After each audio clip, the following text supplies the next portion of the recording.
My stepmother laughed at me across the boardroom table, loud enough that the lawyer stopped shuffling their papers. She pointed at my parka, the one with the broken zipper I'd fixed with a safety pin, and told the whole room that I couldn't even afford a decent winter coat, let alone the inheritance I was apparently delusional enough to contest. I sat alone at the far end of that long table in the law office on Bay Street. Then the senior partner cleared his throat, looked over his glasses at her, and said quietly that I would not need to contest anything. The lawyer she'd hired, a sharp man in a suit that cost more than my monthly rent, suddenly went still. He stared at the small enamel pin on my collar, the one shaped like a maple leaf in brushed steel, and the color drained right out of his face. He set down his pen like it had burned him. "I'm sorry," he whispered. Is that actually you?" And beside him, my stepmother stopped smiling. Her hands started to tremble against the polished wood. "My name is Marielle, and at 31 I buy distressed companies and take them apart for a living. In the quiet rooms where these things actually get decided, in Toronto and Calgary and sometimes Montreal, the people who know me call me the Frost. I move in slow and patient, and by the time anyone feels the cold, it's already too late. I hold a controlling interest in a private acquisitions firm that most people have never heard of, which is exactly the point. But to the family that raised me, I was the failure. The girl who walked away from a sure thing. The one they'd written off 6 years ago and never bothered to think about again. Before I tell you exactly how I dismantled the people who tried to bury me using nothing but a signature and their own greed, let me know down in the comments where you're watching from tonight. And if you believe the best kind of justice is the kind that arrives quietly, with paperwork instead of shouting, hit that subscribe button and stay with me, because this one took 6 years to land. It started on a Friday in late November, the kind of Toronto night where the slush soaks through your boots before you've made it from the car to the door. My older brother and his wife were throwing a party. 20th wedding anniversary, which felt like an odd thing to celebrate so loudly, but they just closed on a place up in King City, one of those new builds with the 4-car garage and the heated driveway and the foyer the size of my entire apartment. The kind of house that's all ceiling and no warmth. I almost didn't go. I was only invited because my stepmother had called and said it would look strange to her friends at the club if I wasn't there, that people would talk and she couldn't have that. So I went. I wore a plain charcoal wool coat over a simple dress, nothing with a label on it, because to them I needed to look like exactly what they decided I was, a woman scraping by, renting, single, going nowhere. It suited me fine. The best thing about being underestimated is how much room it gives you to move. I barely gotten my coat off when my sister-in-law found me. Her name was Sabine, and she had the particular kind of polish that money buys but doesn't earn. Every hair in place, a glass of red in her hand, a smile that never once reached her eyes. She'd always treated me like something tracked in on the bottom of a shoe. She crossed the marble toward me, and I watched her do it, watched her glance down at my flat boots, and then she stumbled over absolutely nothing at all and tipped the entire glass of wine down the front of me. Cold and dark, soaking straight through to my skin. The guests nearby went quiet. Sabine pressed a hand to her chest and gasped, theatrical, performing for the room. "Oh, I'm so sorry, I'm such a klutz," she said, loud and bright. And then she leaned in close, so close I could smell the perfume and the wine on her breath, and she dropped her voice to something low and vicious. "I forgot. You can't exactly run out and buy another one, can you? Do me a favor and try not to make my house look as cheap as you are." I didn't say anything. I didn't flinch, didn't cry, didn't reach for a napkin. I just looked down at the spreading stain and then back up at her and held her eyes until she was the one who looked away. That's a thing they never teach you, how unsettling stillness can be to people who run on reaction. That was when the door to the study opened and my father came out. Conrad. He'd run a mid-sized freight and logistics outfit out of Mississauga for 30 years, the kind of man who genuinely believed the entire world owed him deference and was perpetually insulted to discover it didn't. He didn't ask if I was all right. He didn't even look at the wine. He walked straight across the foyer with a thick folder in one hand, and without a word he threw it at me. It caught me in the shoulder and burst open, and a fan of legal paper scattered across the floor around my feet like dead leaves in a parking lot. The room went silent. Even the playlist seemed to drop out. "Consider that your brother's anniversary gift," my father said, his voice carrying. "It's a statement of claim. We're suing you. $2 million for breach of confidentiality and theft of proprietary client information. Going back to when you worked at the company?" He smiled, ugly and satisfied. "You thought you could spit on this family and just walk off into your little life? You owe us. And now you're going to spend the rest of that little life paying for it." I stood there with wine dripping off the hem of my coat onto the heated marble floor, and I let the lie roll over me. The summer he was talking about, I'd been a 20-year-old summer student filing invoices and answering his phones for free because he said family helped family. I'd stolen nothing. But the truth had never been the point with him. This was about the one thing I'd done that he could never forgive. 6 years earlier, he had tried to arrange my marriage the way you'd arrange a shipment, to a man almost 40 years older than me who held the lease on a fleet of trucks Conrad desperately wanted. A merger with a wedding ring on it. And when I packed 2 bags and walked out of that house in the middle of the night, he stood on the porch and told me I'd regret it for the rest of my life. He'd been waiting 6 years to make good on that. "Pick them up," he said, nodding at the papers on the floor. I looked around the foyer.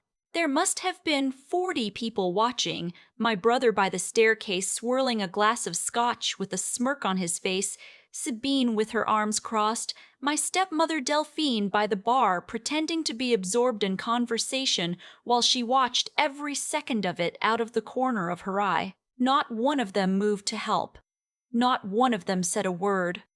So I crouched, slow and unhurried, and I gathered the pages into a neat stack, tapped them square against the floor, and tucked them under my arm. Then I stood, looked at my father, and said the only thing I said all night. "Thank you. I'll read these carefully," and I walked out into the snow. What none of them knew, what not a single person in that ridiculous house had any idea about, was that 8 days earlier a numbered Alberta holding company had quietly purchased the entire $50 million credit facility that kept my father's business breathing. The bank had been more than happy to offload the debt. They'd seen the warning signs even if my father refused to. That holding company answered to a fund, and that fund answered to me. I already owned the rope. I was just waiting to see if they'd put their own necks in it. The slush gray week that followed was quiet, and then on the Wednesday my stepmother showed up at my apartment. I live in a 1-bedroom in the East End, above a Vietnamese sandwich shop, where the radiator clanks all night and the hallway smells permanently of someone else's cooking.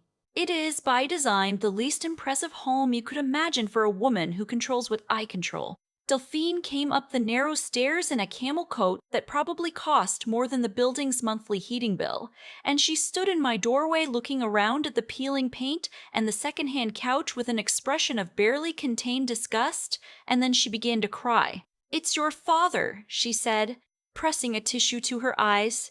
"His heart, Marielle. The doctor says the stress is going to kill him. The lawsuit, the company going through this restructuring, the shame of it all going public. He had an episode. He's at home resting, but the cardiologist says one more shock, and that's it." She let herself collapse into one of my kitchen chairs with a sob that was just slightly too well rehearsed. I made her a cup of tea, the cheap orange picoet, and I let my hands shake a little as I set it down, because she needed to believe I was frightened.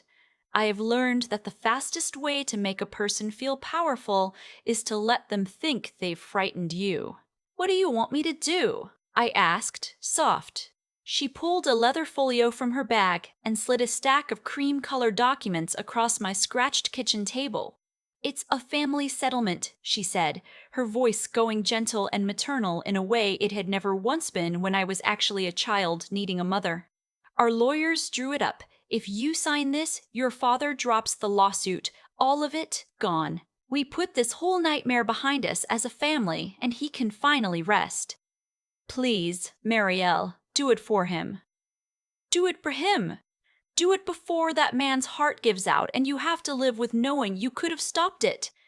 I picked up the pages. I didn't need a law degree to read them, though it would have helped to know I'd spent the last 6 years living inside documents exactly like these. It was not a settlement. It was a confession.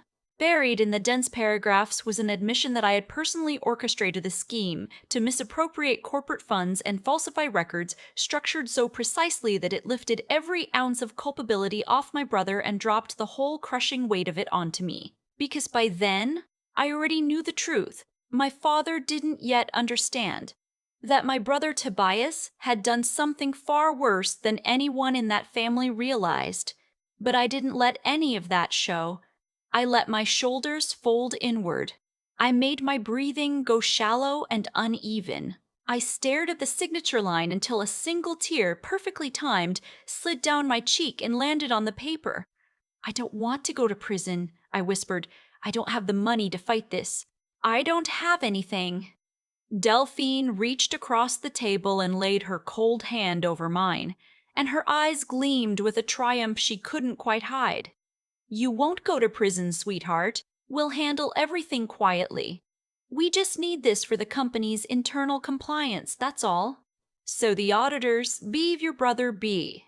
She unclipped a heavy silver pen from her folio and pressed it into my hand. "Sign it, and everything will be all right. I promise."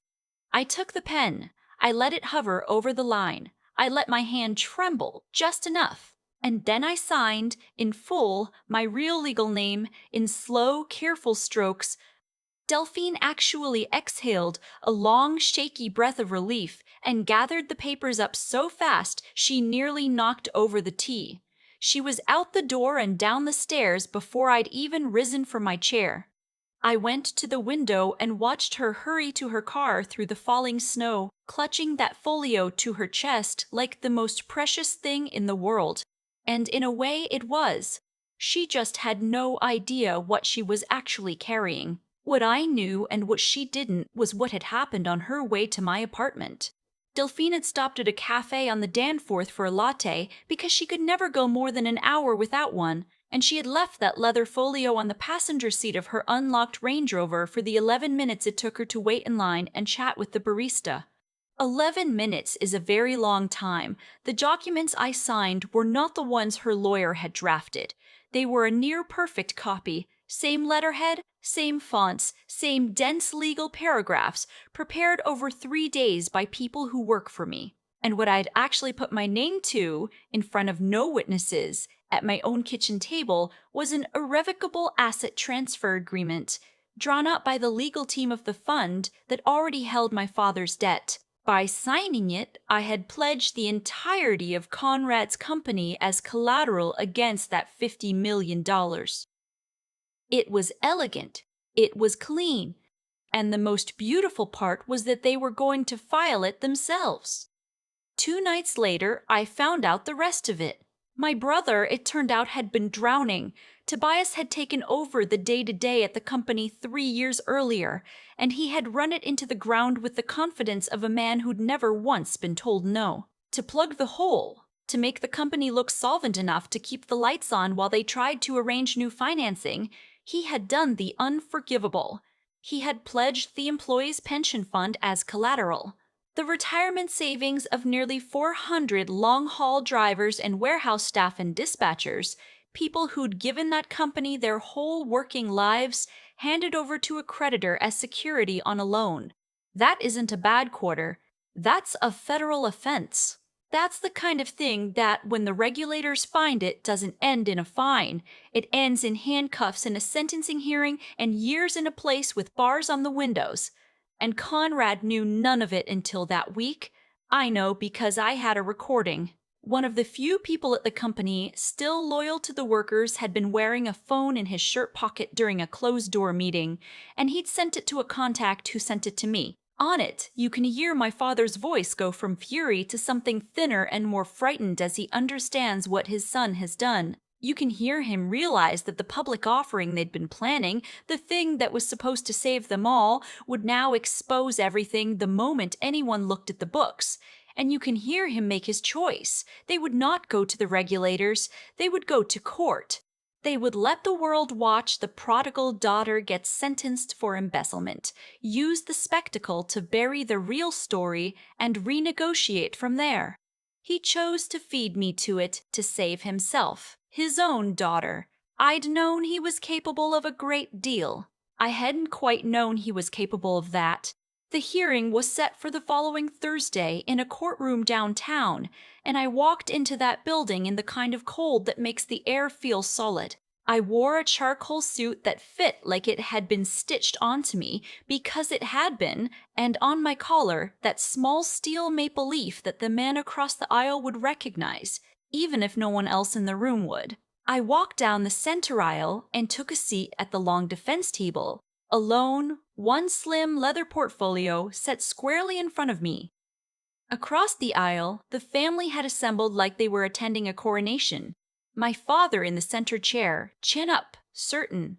My brother and Sabine in the gallery behind a rail, whispering and stifling laughter.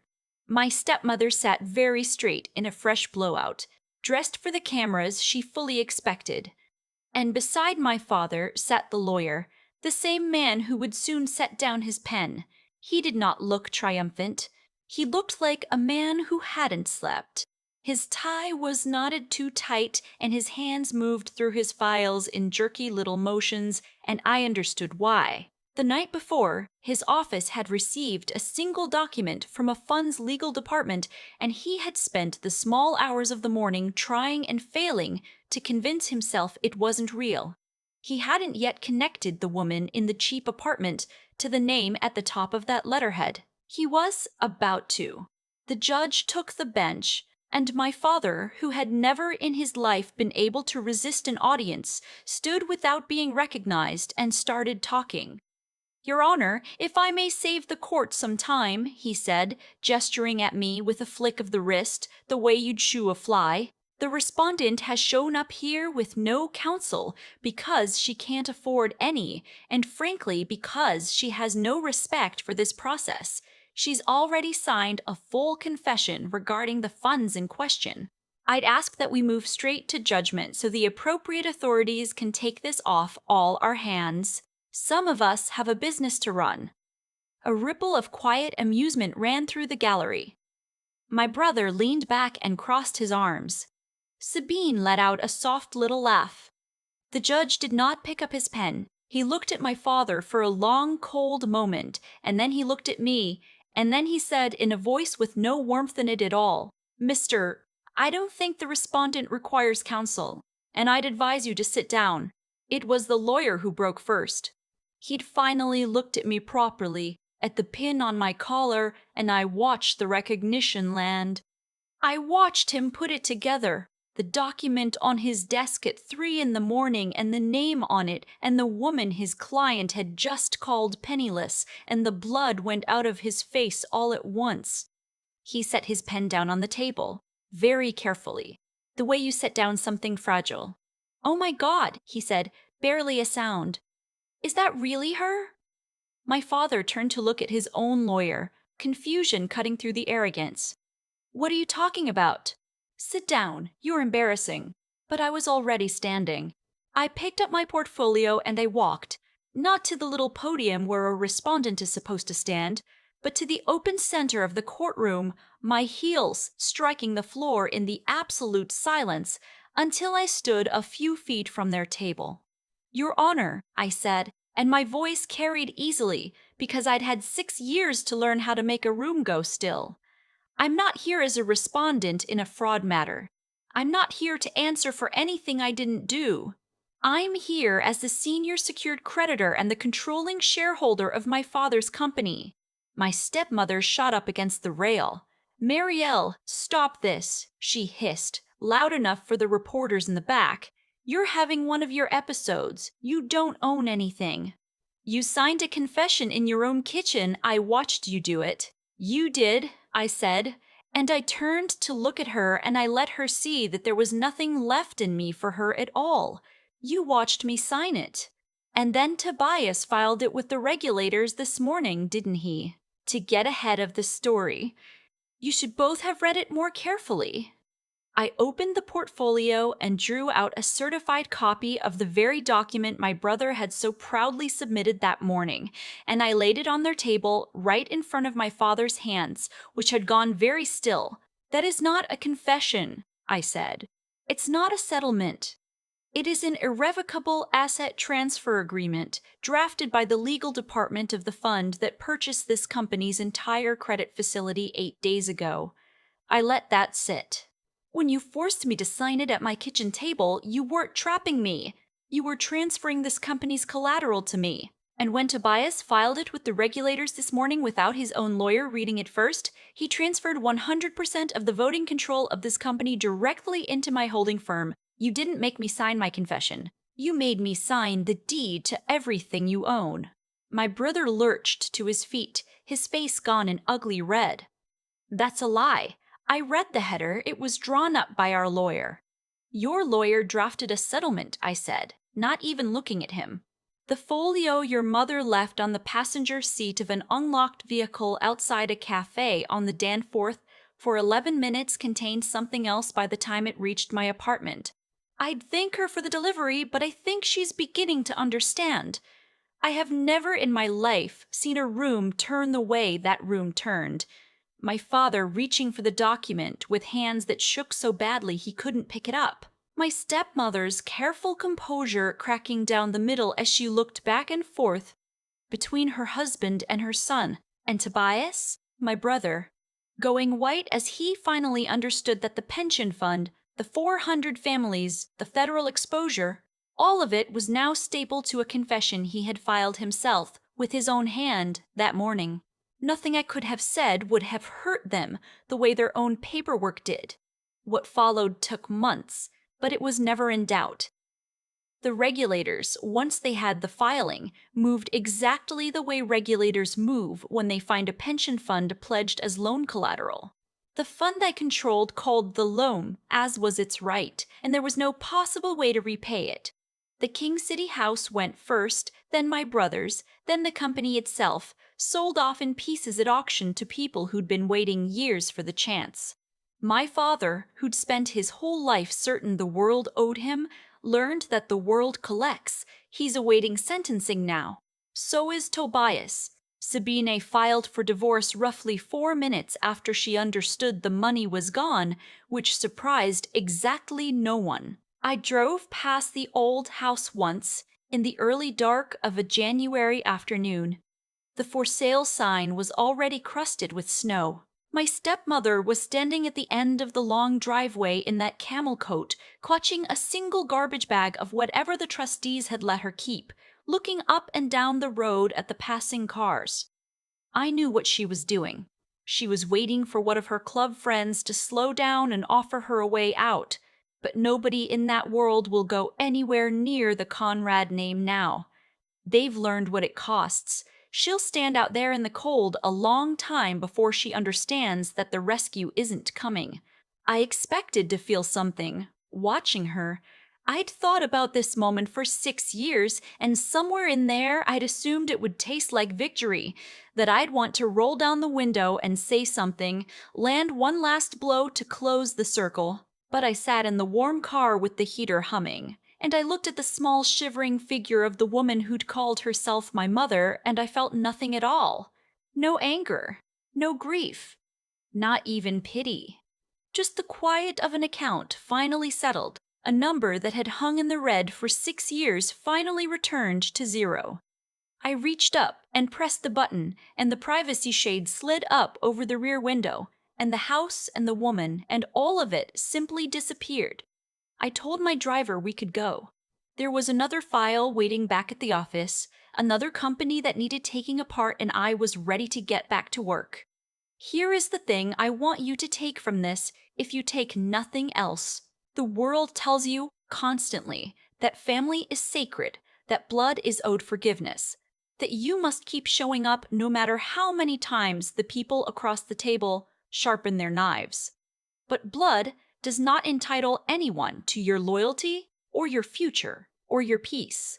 When the people who were supposed to protect you decide instead to use you, walking away isn't betrayal, it's survival. And the strongest thing you will ever do is not scream, not beg them to finally see your worth, not waste another year trying to be understood by people committed to misunderstanding you. The strongest thing you will ever do is go quiet, build your own life in the dark where they aren't looking, and become so completely whole on your own that when you finally stand in front of them again, you don't need a single thing from them, not even an apology. Real victory was never about the house or the company or watching it all come down. Real victory was looking at the people who once made me feel worthless and feeling absolutely nothing at all. If you've ever had to walk away from your own family to save yourself, tell me about it in the comments, and subscribe if you're building something of your own in the quiet. I'll see you in the next one. The night my father threw that folder at my feet, he thought he was ending me. What he was actually doing was handing me the last piece I needed.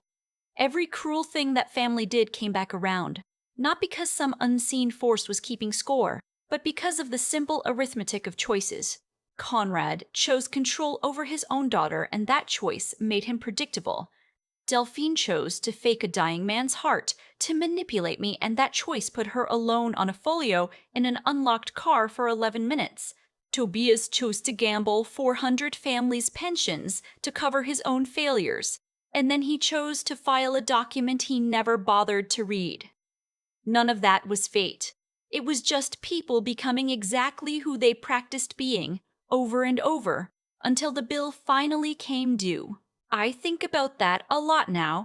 For 6 years, I didn't waste my energy hating them. I put it somewhere useful instead.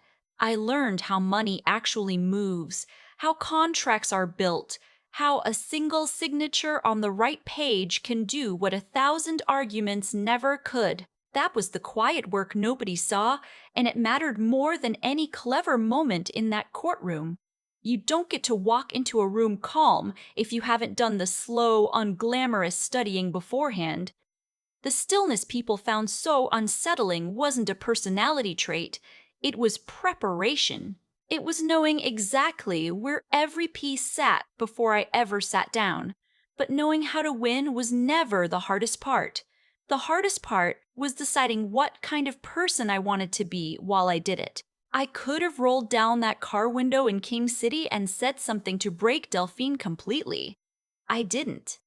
Not because she deserved mercy, but because cruelty would have made me into one more version of them, and I'd spent 6 years refusing to be that. There's a line between justice and revenge, and the only thing that keeps you on the right side of it is what you're willing to do to someone who's already finished. I let the paperwork speak. I never raised my voice. That mattered to me more than the verdict. And then there's the part nobody warns you about, which is how long you have to hold steady before anything changes. 6 winters in a 1-bedroom above a sandwich shop, letting them believe I was nothing, fighting back the urge to defend myself every single time. That kind of patience isn't dramatic. It's just getting up another morning when nobody's clapping and the people who should love you are certain you failed. If you take one thing from what happened to me, let it be this: protect your character when it costs you. Sharpen your mind when no one's watching, and stay standing long after it stops feeling worth it. Those 3 things are the whole of it. Blood doesn't earn your loyalty. People earn it, or they don't. And the deepest peace I ever found wasn't watching their world come down. It was looking at the people who once made me feel worthless and feeling, at long last, nothing at all.